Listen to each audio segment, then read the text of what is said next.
तो वहीं कशिश न्यूज से खास बातचीत में पशुपति पारस ने कहा कि कुर्नी उपचुनाव को लेकर एनडीए काफी उत्साहित है और आने वाले चुनाव में एनडीए के तमाम दल एकजुटता के साथ प्रचार करेंगे। उम्मीद है कि चाचा भतीजा यानी चिराग और पशुपति पारस मंच साझा करते दिखाई दे। चिराग पासवान को गले लगाने के सवाल पर कहा कि भविष्य में सब कुछ संभव है, आदमी नहीं बल्कि समय बलवान होता है। अगर भतीजा प्रायश्चित कर ले तो चाचा को गले लगाने में कोई परहेज नहीं है।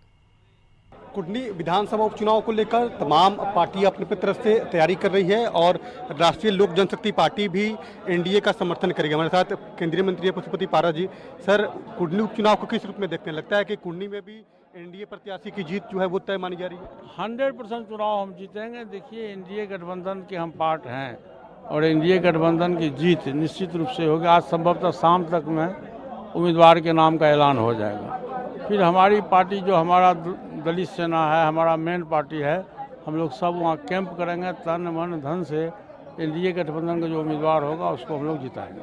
आप कह रहे थे कि महागठबंधन की सरकार बनने के बाद आपके समाज के बीच में काफ़ी डर का माहौल है। क्या डर है, क्यों डर है, आखिर क्यों डर हो रहा है? ये जब हम लोग अलग होते हैं नीतीश जी से, तब पासवान समाज के जो हमारे पदाधिकारी हैं उनको प्रताड़ना किया जाता है। अभी आप देखिए, पूर्णिया में एसपी था, उसको सस्पेंड कर दिया गया।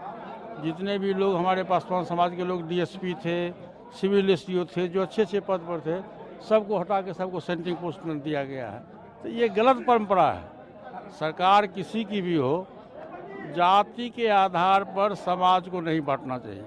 ये हमारा डिमांड है कि जाति के आधार पर सरकार यदि आप हो, बिहार के मुख्यमंत्री हो, तो तुम सब जाति के मुख्यमंत्री हो।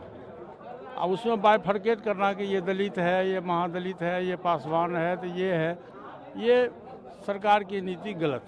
आप इसको लेकर मुख्यमंत्री से बात करेंगे, पत्र भी लिखेंगे क्या? मैं पत्र लिखूंगा, बात तो नहीं करूंगा, मैं पत्र लिखूंगा और मैं पत्र लिख के मैं जाहिर करूंगा कि ये जो परंपरा आपने शुरू किया है ये गलत है। सर, ये एक और सवाल है कि लगातार आप लोग भी प्रचार प्रसार कर रहे हैं, चिराग जी भी प्रचार प्रसार कर रहे हैं, दोनों चाचा भतीजा जो अलग हैं, तो क्या लगता है लोकसभा चुनाव के पहले चाचा भतीजा का मन जो है वो पिघलेगा? चाचा भतीजा फिर चाचा भतीजे को गले लगाएंगे? देखिए, ये तो समय की पुकार है। व्यक्ति बलवान नहीं होता है, समय बलवान है।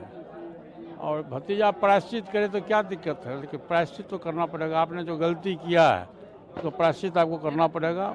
समय आने दीजिए, समय बलवान है। यदि चिराग पासवान एनडीए में आते हैं तो मुझको कोई आपत्ति नहीं है। एक साथ मंच भी शेयर करेंगे?